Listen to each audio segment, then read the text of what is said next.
열왕기상 12장.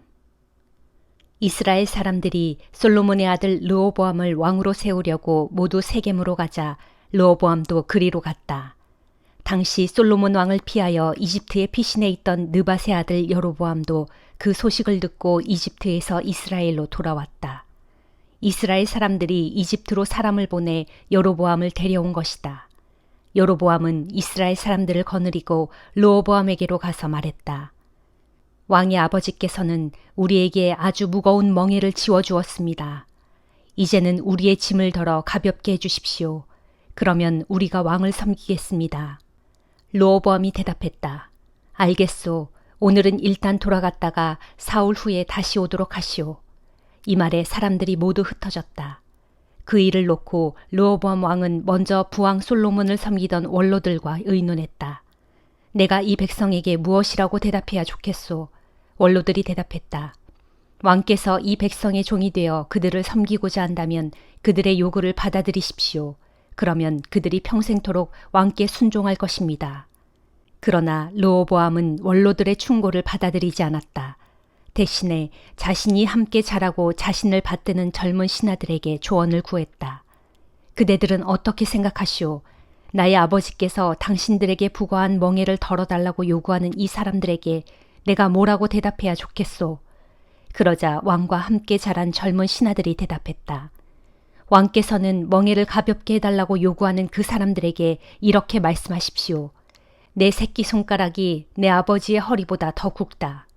그러므로 나는 내 아버지가 너희에게 지워준 짐보다 더 무거운 짐을 지워주겠다. 내 아버지는 너희를 가죽 채찍으로 때렸지만 나는 쇠 채찍으로 내리치겠다. 사흘 후 여로보암이 온 백성을 거느리고 르호보암을 찾아왔다. 왕은 그들에게 가혹한 말로 대답했다. 르호보암은 원로들의 좋은 조언을 무시하고 젊은 신하들의 악한 충고를 따랐다. 내 아버지가 너희에게 무거운 멍에를 지워주었지만 나는 그보다 더 무거운 멍에를 지워주겠다.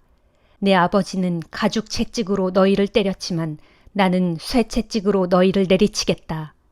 이렇게 왕은 백성들의 호소를 들어주지 않았다. 일이 이렇게 뒤틀린 것은 주께서 그렇게 되도록 하셨기 때문이었다. 주께서는 앞서 실로의 예언자 아히야를 보내 느밧의 아들 여로보암에게 하신 말씀을 이루고자 하셨던 것이다. 르호보암 왕이 백성들의 요구사항을 들어주지 않자 그들은 왕을 향해 외쳤다. 이새의 아들 다윗에게서 우리가 받을 몫이 무엇이 있단 말이냐? 이스라엘 백성이여 모두 일어나 각자 집으로 돌아가자. 다윗이여 이제는 당신 집안이나 돌보아라. 이리하여 이스라엘 백성들은 각자 자기 집으로 돌아갔다. 하지만 유다의 여러 성읍에 살고 있는 백성들은 여전히 르호보암의 통치를 받았다. 르호보암은 북쪽 이스라엘 사람들을 진정시키려고 부역 감독관인 아도니람을 보냈다. 하지만 그들은 아도니람을 돌로 쳐 죽이고 말았다. 그러자 르호보암은 전차를 타고 몸을 피해 간신히 예루살렘으로 도망하였다. 이때로부터 이스라엘 지파들은 다윗 왕조를 거역하여 오늘날에 이르렀다. 여로보암이 이집트에서 돌아왔다는 소식이 온 이스라엘에 전해지자 이스라엘 사람들은 자기들만의 모임을 갖고 여로보암을 모셔다가 왕으로 추대했다. 그리하여 다윗 왕조를 섬기는 사람들은 이제 유다 지파뿐이었다. 예루살렘으로 돌아온 르호보암은 유다의 모든 집안과 베냐민 지파의 소십령을 내려 군사 18만 명을 모았다. 이스라엘 지파의 가문들과 싸워 다시금 왕국을 솔로몬의 아들 르호보암에게 돌리려고 했기 때문이다. 그러나 하나님께서 예언자 스마야에게 이런 말씀을 전하셨다. 너는 솔로몬의 아들 유다왕 르호보암과 유다 지파 및 베냐민 지파 가문의 사람들과 그 밖의 여러 백성들에게 이와 같이 전하여라. 주께서 이렇게 말씀하셨다. 너희는 너희 형제인 이스라엘 자손과 싸우지 말라. 각자 자기 집으로 돌아가라. 그것이 내 뜻에 따르는 일이다. 그러자 그들은 모두 주의 말씀에 따라 각자 자기 집으로 돌아갔다. 여로보암은 에브라임의 산간지대에 있는 세겜을 요새화시킨 후에 거기에서 살다가 분우엘 성을 세우고는 그리로 옮겨갔다. 그때 여로보암의 마음에 이런 생각이 떠올랐다. 잘못하면 이 나라를 다시 다윗의 자손에게 빼앗기게 될지도 모를 일이다. 이 백성이 예루살렘에 있는 주의 성전에 제사를 드리러 다닌다면 그들의 마음이 다시 유다왕 르호보암에게로 기울어지게 될 것이다. 그러면 그들은 나를 죽이고 르호보암을 다시 왕으로 섬기게 될 것이다. 그래서 여로보암은 신하들과 의논한 끝에 금송아지 2마리를 만들어 놓고 이스라엘 백성에게 말했다. 여러분이 제사를 드리러 예루살렘까지 올라간다는 것은 너무 번거로운 일입니다. 자, 여기를 보십시오. 여러분을 이집트에서 이끌어내신 여러분의 신이 여기에 있습니다. 그러고서 여로보암은 금송아지 하나는 남쪽 지역의 베델에 세워놓고 또 하나는 북쪽 지역의 단에 세워놓았다. 이는 분명 죄가 되는 일이었다.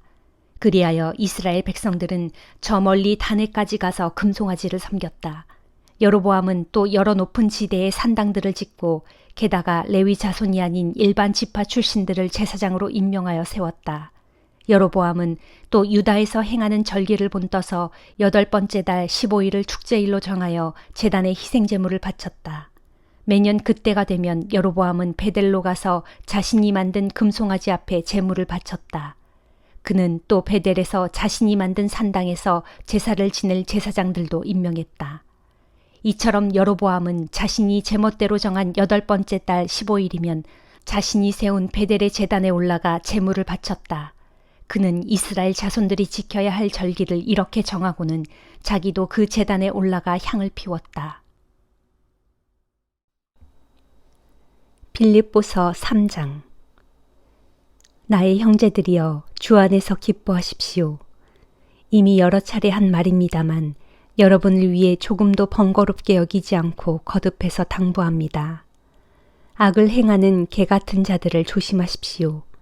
포피를 베어 할례를 시행한 것을 자랑하는 자들을 경계하십시오. 살의 한 부분을 잘라낸다고 해서 하나님의 자녀가 되는 게 결코 아닙니다. 하나님의 영으로 예배를 드리고 그리스도 예수를 영광으로 여기며 육체를 신뢰하지 않는 우리야말로 참으로 할례를 받은 자들입니다. 사실 육체로 말하자면 나야말로 자신감을 가질 만한 충분한 이유가 있습니다. 나는 누구보다도 그럴 만한 자격이 있습니다. 나는 태어난 지 8해 만에 할례를 받았고 이스라엘 민족 가운데 베냐민 지파의 소속이요 히브리인 중에 히브리인이며 율법으로는 바리새파 사람이고 유대교의 열성으로는 그리스도의 교회를 심히 박해한 자요 율법의 의로 따지자면 아무 흠잡을 데가 없는 사람이었습니다. 그러나 나는 이전에 나에게 이루었던 것들을 이제는 그리스도 때문에 다 해로운 것으로 여기게 되었습니다. 이처럼 내가 이전의 모든 것들을 다 해로운 것으로 여기는 까닭은 참으로 내 주 그리스도 예수를 아는 지식이 가장 존귀하고 가치 있기 때문입니다. 그래서 나는 그리스도를 위해 모든 것을 버렸고 심지어 그것들을 쓰레기로 여기게 되었습니다. 그것은 내가 그리스도를 얻어 그분 안에서 살기 위해서였습니다. 그리하여 나는 율법에서 비롯된 나 자신의 의를 얻기 위해서가 아니라 그리스도를 믿는 믿음으로써 얻는 의, 곧 그 믿음에 기초하여 하나님께로부터 비롯되는 의를 얻으려고 합니다. 내가 원하는 것은 정녕 이것입니다. 즉 그리스도를 바로 알고 그분의 부활의 능력을 체험하며 그분의 고난에 동참하고 그분의 죽음을 본받아 어떻게든지 나도 그분처럼 죽은 자들 가운데서 살아나는 부활에 이르는 것입니다. 하지만 내가 이 모든 것을 이미 얻었거나 또는 내가 이미 완전하게 된 것은 아닙니다. 다만 나는 그리스도 예수께 붙잡혔기 때문에 오로지 그 목적을 향해 힘써 달려갈 뿐입니다. 형제들이여, 나는 그것을 아직 붙잡았다고는 생각하지 않습니다. 다만 나는 뒤에 있는 것은 다 잊어버리고 앞에 있는 것을 붙잡음으로써 그리스도 예수 안에서 하나님께서 위로부터 나를 부르신 그 부르심의 상을 얻으려고 내 앞에 놓여있는 표대를 향해 날마다 달려갈 뿐입니다. 그러므로 누구든지 믿음이 성숙한 신자들은 모두 이와 같은 생각으로 살아가야 합니다. 만일 여러분이 무언가 나와 다른 생각을 갖고 있다면 하나님께서는 여러분에게 그것도 분명하게 보여주실 것입니다. 어쨌든 우리 각자가 어느 단계까지 이르렀든지 모두들 자신의 단계에 맞추어 그대로 계속 그 길을 쫓아가도록 합시다. 형제들이여, 여러분은 다 함께 나의 본보기를 따르십시오. 그리고 여러분이 우리를 본받는 것처럼 또한 우리가 여러분에게 제시한 본보기를 따라 살아가고 있는 사람들을 눈여겨보십시오. 내가 전에도 여러 번 당부했던 것처럼 지금 또다시 여러분에게 눈물로 호소하지만 많은 사람들이 그리스도의 십자가와 원수가 되어 살아가고 있습니다. 하지만 그런 사람들을 기다리고 있는 것은 멸망뿐입니다. 그런 사람들은 자신의 배를 하나님인 양 여기고 자신들의 수치를 도리어 영광으로 알며 또 마음속에 생각하는 것이라고는 오로지 땅의 일, 곧 세상적인 일 뿐입니다.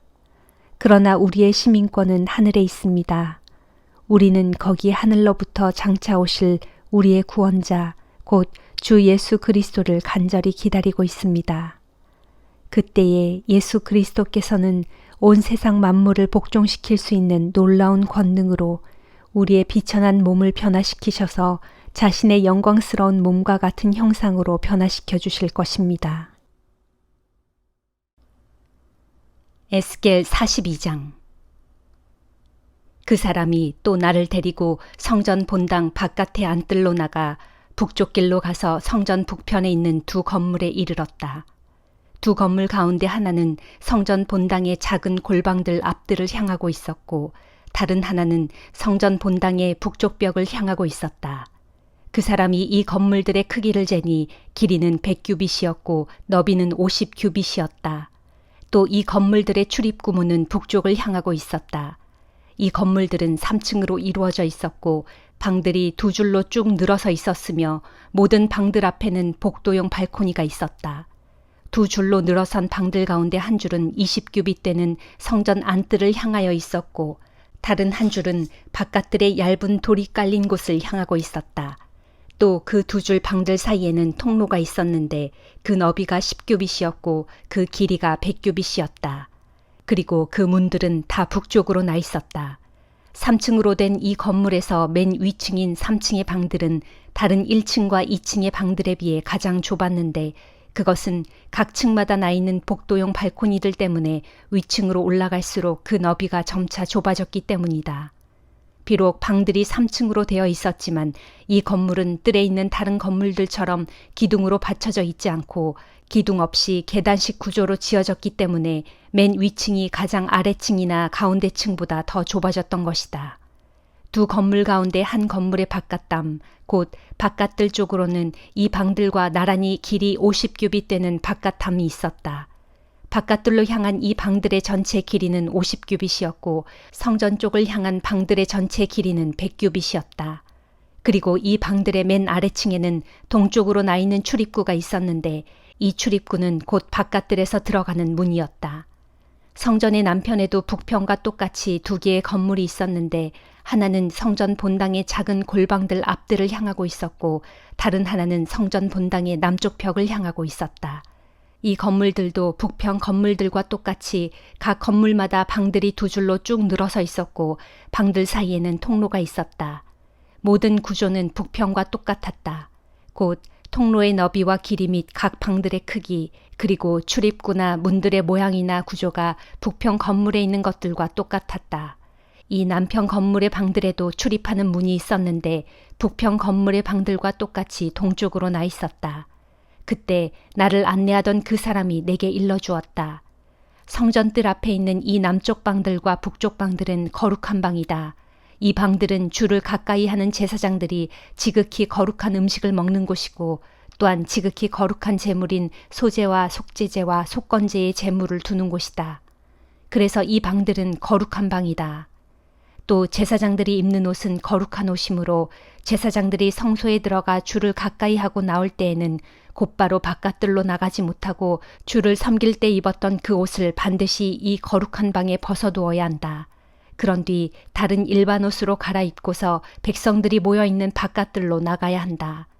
나를 안내하던 그 사람이 성전 내부 구역의 모든 측량을 마친 뒤 나를 데리고 성전의 동쪽 문을 통과하여 밖으로 나와서는 성전 전체를 둘러싸고 있는 사면담을 쟀다.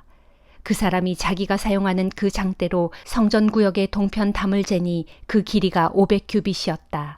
또 그 장대로 북편 담을 재니 북편 담도 500규빗이었고 또 그 장대로 남편 담을 재니 남편 담도 500규빗이었으며 또 그 사람이 서쪽으로 가서 자신의 장대로 서편 담을 재니 서편 담도 500규빗이었다. 이와 같이 그 사람이 성전 구역의 사면 담을 재니 그 사면 담의 길이와 너비가 각각 500규빗이었다. 이 담은 안쪽의 거룩한 곳과 바깥쪽에 속된 곳을 구별하는 담이었다. 시편 94장. 주여, 주님은 복수하시는 하나님이십니다. 복수하시는 하나님이시여, 주의 공의로운 빛을 비추소서. 세상을 심판하시는 주님, 일어나셔서 오만한 자들이 받아야 할 마땅한 징벌을 베푸소서. 주여, 언제까지입니까?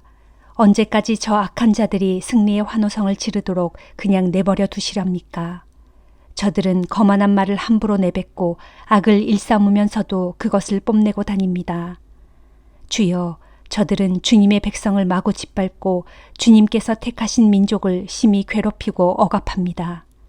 저들은 연약한 과부나 나그네를 죽이고 힘없는 고아를 살해합니다.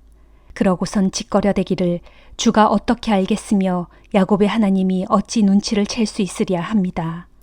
백성들아, 너희가 어찌 그리 어리석으냐? 언제가 되어야 너희가 제대로 깨닫겠느냐? 귀를 씌우신 분이 어찌 듣지 못하시겠느냐? 눈을 빚으신 분이 어찌 보지 못하겠느냐? 문 나라들을 꾸짖고 훈계하시는 분이 어찌 벌을 내리시지 않겠느냐? 모든 사람들을 가르치시는 분이 어찌 모르시겠느냐? 주께서는 사람의 생각을 다 아시고 그런 생각들이 얼마나 헛된 것인지도 다 알고 계신다. 복되도다. 주님께 훈계를 받고 주의 법도로 가르침을 받는 사람들이여.